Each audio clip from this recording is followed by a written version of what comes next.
Hello friends. ஃப்ளாஷ்பேக்ல யூமினும் ஜீவாங்கும் ஃபோன்ல பேசிட்டு இருக்காங்க. யூமின் சோவோட பையனை நினைச்சு ரொம்பவே ஃபீல் பண்றாங்க. பட் ஜீவாங் யூமின்ட்ட சொல்றாங்க அதை பத்திலாம் நம்ம கேர் பண்ண தேவையில்லைன்னு சொல்ற அந்த டைமுக்கு சோ அங்க வந்து ஜீவாங் கிட்ட அவங்க பையன் போட்டோ காமிச்சு மன்னிப்பு கேட்க சொல்லிட்டு இருக்காங்க. பிளஸ் சோ பண்ற ஆக்சிடென்ட் வரைக்கும் எல்லாத்தையுமே கேட்டுட்டு தான் இருப்பாங்க யூமின். இந்த உண்மை எல்லாமே தெரிஞ்சதுனால தான் யூமின் குவன்ட்ட சொல்லியிருப்பாங்க இந்த இன்சிடென்ட்டை இதோட மறந்துரு, இது அடுத்த ஸ்டெப்க்கு எடுத்துட்டு போனா நம்ம தான் ரொம்ப ஃபீல் பண்ண வேண்டியது இருக்குன்னு சொல்லியிருப்பாங்க. அது மட்டும் இல்ல கிம்ஜானுக்கு கால் பண்ணி சோ ஜெயிலுக்கு போகாம இருக்கிறதுக்கு ஹெல்ப் பண்ண சொல்லுவாங்க. கிம்ஜான் யூமின்ட்ட எதுக்காக நீங்க இப்படிலாம் சொல்றீங்கன்னு கேட்கும்போது யூமின் சொல்லுவாங்க, நீங்க எதுவுமே தெரியாத மாதிரி என்கிட்ட நடிக்க வேணாம். சோ பையனுக்கு நடந்த ஆக்சிடென்ட் பத்தின எல்லா உண்மையும் எனக்கு தெரியும். நீங்க இதுக்கு பின்னாடி இருக்கிற உண்மையை மறைக்க நினைக்காதீங்க. நீங்க சோக்கு ஹெல்ப் பண்ணலைன்னா நான் எல்லா உண்மையும் வெளியே கொண்டு வருவேன்னு சொல்ற அந்த டைம்ல தான் யூமினுக்கு ஆக்சிடென்ட் நடக்கும். யூமின் ஹாஸ்பிட்டல்ல பாக்குற குவான் ரொம்பவே அழுதுட்டு இருப்பான். ஸ்ட்ரைட்டா போலீஸ் ஸ்டேஷன் போய் ஆக்சிடென்ட் பண்ண அந்த பர்சனை பார்த்து அடிக்க போவான் குவான். அந்த டைம்க்கு அங்க வந்து கிம்ஜான் குவான் அங்கிருந்து கூட்டிட்டு போய் ஹாஸ்பிட்டலில் யூமனுக்கு சர்ஜரி முடிஞ்சு அன்கான்சியஸாக இருக்கிறத பார்த்து குவான் ஃபீல் பண்ணுவான். பின்னாடியே தான் கிம்ஜான் நின்றுட்டு இருப்பான். குவான் அந்த ஆக்சிடென்ட் பண்ண பர்சன் வீட்டுக்கு கதவை தட்டிட்டு இருப்பான். ஏன்னா அந்த ஆக்சிடென்ட் பண்ணவர் மேல எந்த ஃபால்ட்டும் கிடையாதுன்னு சொல்லி அவருக்கு வெறும் ஃபைன் மட்டும் போட்டு அந்த கேஸை க்ளோஸ் பண்ணிருப்பாங்க.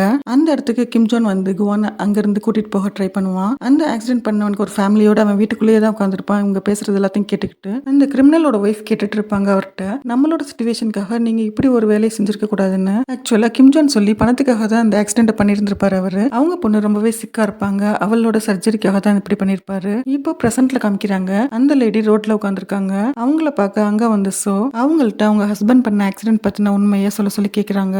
அவங்க நிலைமை அப்சைட் டவுனா இருக்கும். அவங்க பொண்ணுக்கு சர்ஜரி நடக்கிறதுக்குள்ளேயே அந்த பொண்ணு இறந்திருப்பாங்க.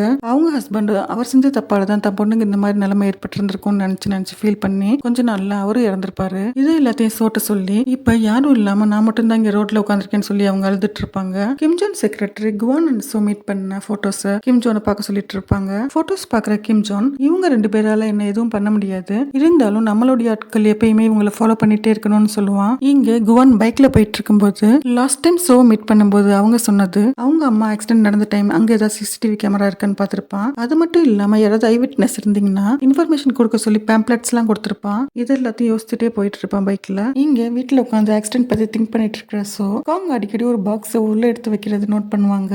அந்த பாக்ஸை எடுத்து பார்க்கும்போது தான் தெரியும் சோக்கு அவங்க பையனோட ஆக்சிடென்ட் பின்னாடியும் கிம்ஜான் தான் இருக்கான்னு. ஜிவாங் கிம்ஜான் ப்ராசிக்யூட்டர் அட்டார்னி எல்லாத்த பத்தின டீடைல்ஸ் ஸ்டடி பண்ணியிருந்திருப்பாரு. அந்த இன்ஃபர்மேஷனை பாக்குற சோ ரொம்பவே டிப்ரெஸ் ஆயிடுவாங்க. அது எல்லாத்தையும் கொண்டு வந்து காங்ட்ட காமிச்சு இவ்வளவு டீடைல்ஸ் கலெக்ட் பண்ணி நீங்க சைலண்டா இருந்திருக்கீங்க ஏன் அப்படின்னு காங்ட்ட ரொம்ப கோவப்படுவாங்க. காங் சோட்ட சொல்லுவாரு, அந்த டைம் என்கிட்ட எந்த பவரும் இல்ல, இந்த ஆதாரத்தெல்லாம் அவங்க ரொம்பவே ஈஸியா மூடி மறைச்சிருப்பாங்க. அது மட்டும் இல்லாம நான் உன்னை பத்தியும் திங்க் பண்ண வேண்டியது இருந்ததுன்னு சொல்லுவாரு. பட் காங் சொல்ற எந்த வார்த்தைக்குமே சோ கன்வின்ஸ் ஆக மாட்டாங்க. இந்த ரிப்போர்ட்டை வச்சு இந்த கேஸை நான் அடுத்த ஸ்டெப் எடுத்துட்டு போக போறேன்னு சொல்லிட்டு அங்கிருந்து வேகமா கிளம்பிடுவாங்க.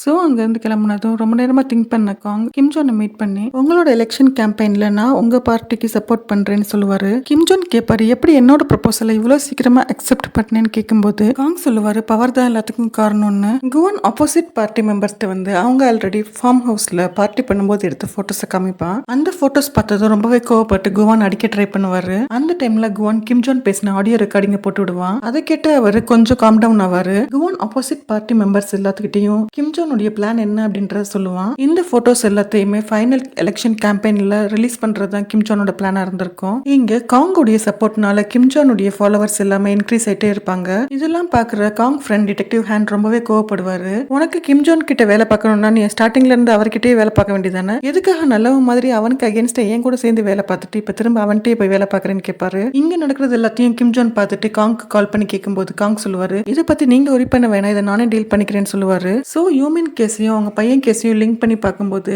அதுல கிம்ஜானுடைய ஆட்கள் தான் ரெண்டு கேஸையுமே ஒண்ணுமே இல்லாம பண்ணியிருந்திருப்பாங்க. சோ குவான்ட்ட உங்க அம்மா உங்ககிட்ட ஏதாவது இம்பார்ட்டண்டா சொல்லியிருக்காங்களா, கொஞ்சம் நல்லா யோசித்து பார்த்து சொல்லுன்னு சொல்லும்போது அவங்களுடைய ஃபைனல் வேர்டை சோஜின்ட்டு தான் சொல்லியிருக்காங்க, அது டேப் அப்படின்னு சொன்னாங்கன்னு சொல்லுவான். சோ இதை பத்தி திங்க் பண்ணிட்டு இருக்கும்போது சோ பக்கம் ஹிஜா அம்மா வருவாங்க வீட்டுக்கு. அவங்க சோ கிட்ட நாங்க இந்த ஊரை விட்டே போக போறோம் அப்படின்னு சொல்லும்போது இதுக்கு காரணம் கிம்ஜான் தானே, நீங்க உங்க பையன் ஹிஜா பத்தி கொஞ்சம் திங்க் பண்ணுங்கன்னு சொல்லுவாங்க. சோ கிம்ஜான் நீங்க நான் திங்க் பண்றதை விட ரொம்பவே மோசமான நபர்னு சொல்லிட்டு ஹிஜா அம்மா கிளம்புவாங்க. அவங்க ஒரு பையனோட இருந்த மொமெண்ட்ஸ் எல்லாம் திங்க் பண்ணி ரொம்பவே ஃபீல் பண்ணுவாரு. கிம்ஜானுக்காக வேலை பார்க்கறது அவரோட பிளானா இருந்த கூட அது அவருக்கு ரொம்பவே ஹர்ட்டிங்கா இருக்கும். ஹீஜா வீட்டு திங்ஸ்லாம் பேக் பண்ணி எடுத்துட்டு போற டைம்ல சோ அது அவங்க வீட்டு மாடியில இருந்து பார்ப்பாங்க. அதுல ஒரு பைசைக்கிள் இருக்கும். அதை பார்த்ததும் சோக்கு ஞாபகம் வரும். பாஸ்ட்ல சோ வீட்டுக்கு வர டைம்ல ஹீஜா சைக்கிள் ஓட்டுறதும் அதை ஹீஜா அம்மா போன்ல ரெக்கார்ட் பண்றதையும் அவங்க நோட் பண்ணிட்டு தான் போவாங்க. சோ ஹீஜா அம்மாவை பார்க்க போற டைம்ல ஹீஜா அம்மாவே சோ வீட்டுக்கு முன்னாடி வந்து நின்று சொல்லுவாங்க, உங்க பையனுக்கு ஆக்சிடென்ட் நடந்த அன்னைக்கு நீங்க உங்க வீட்டு டோரை சரியா லாக் பண்ணாம உள்ள போயிட்டீங்க. உங்க டாக் வெளியே ஓடி வந்ததுனால உங்க பையன் அது பின்னாடியே கையில டேபோட ஓடி போயிட்டு இருந்தான். அதை நான் பார்த்தேன்னு சொல்லுவாங்க. சோ டேபை வீடு ஃபுல்லா தேடி பார்த்திருப்பாங்க. அவங்களுக்கு அந்த டேப் கிடைச்சிருக்காது. காங்டே கால் பண்ணி கேட்கும்போது அவருக்கும் அதை பத்தி எதுவும் தெரியலன்னு சொல்லுவாரு. யூரிக்கு சோ அம்மா கால் பண்ணி ரெஸ்டாரண்ட் வர சொல்லுவாங்க. அங்க போனா ரொம்பவே நல்லா பேசுவாங்க. சோ பையன் பர்த்டே வருது, அதுக்கு கேக் ப்ரிப்பேர் பண்ணணும்னு சொல்லுவாங்க. இதை கேட்கிற யூரி ரொம்பவே ஷாக் ஆயிடுவா. அவங்கள ரெஸ்டாரண்ட்லயே இருக்க சொல்லிட்டு ரெஸ்டாரண்ட் வெளியில போய் சோக்கு கால் பண்ணுவா. சோ போன் அட்டென்ட் பண்ண மாட்டாங்க. ரிட்டன் ரெஸ்டாரண்ட் வந்து பார்த்தா அங்க எல்லா டேபிள்ஸ்லாம் சேர்ஸ்லாம் கலைஞ்சு கிடக்கும். சோ அம்மாவும் அங்க இருக்க மாட்டாங்க. குவான் அவங்க அம்மா ரெக்கார்ட் பண்ணி வச்ச ஆடியோ ஃபைல் எல்லாம் கேட்டுட்டு இருப்பான். யூமின் குவான்ட்ட டாலர் பெண்டன்ட் உள்ள செயினை கொடுத்து ரொம்ப கேர்ஃபுல்லா வச்சிருக்க சொல்லுவாங்க. அதை திங்க் பண்ணி பார்த்த குவான் அந்த பெண்டன்ட்டை ஓபன் பண்ணி க்ளோஸ் பண்ணுவான். அப்ப அவனுக்கு ஒரு சவுண்ட் கேட்கும். இதே சவுண்ட ஒரு ஆடியோ ஃபைல்லையும் கேட்டிருப்பான் குவான். சோ அந்த பெண்டன்ட்ல ஏதோ ஒரு விஷயம் இருக்குன்றத குவான் தெரிஞ்சுக்குவான். அந்த டைம் குவான் பார்க்க சோ வந்து உங்க அம்மாவுடைய லாஸ்ட் வேர்ட் டேப் அது என்னோட பையனோடதுதான் சொல்லுவாங்க. அதை நான் எல்லா இடத்துலயும் தேடி பார்த்து எனக்கு கிடைக்கலன்னு சொல்லும்போது குவான் அந்த பெண்டன்ட்டை ஓபன் பண்ணி சோட்டு காமிப்பான். அதுல போட்டோக்கு பின்னாடி ஒரு மெமரி சிப் இருக்கும். அதை எடுத்து பிளே பண்ணி பார்க்கும்போது அந்த டேபை ஒரு பத்திரமான இடத்துல கொடுத்து வச்சிருக்கிறது தெரிய வரும். டேப் இருக்கிற அட்ரஸ் தெரிஞ்சு சோவும் குவானும் அந்த இடத்துக்கு வேகமா கிளம்புவாங்க. அந்த டைம் கிம்ஜோனுடைய செக்ரட்டரி இவங்களை ஃபாலோ பண்றது தெரிஞ்சு குவான் அந்த காரை பிளாக் பண்ணிட்டு சோ அங்கிருந்து கிளம்ப சொல்லிடுவான். ஸோ அந்த பிளேஸ்க்கு போய் அவங்க பையனுடைய டேபை வாங்கிக்குவாங்க. அந்த டேப்ல அவங்க பையனுடைய லாஸ்ட் மொமெண்ட்ஸ்லாம் இருக்கும். அதை பார்க்குற சோ ரொம்பவே ஃபீல் பண்ணிட்டு இருப்பாங்க. இதுக்கப்புறம் என்ன நடக்குதுன்னு நான் நெக்ஸ்ட் எபிசோட்ல சொல்றேன். தேங்க்யூ.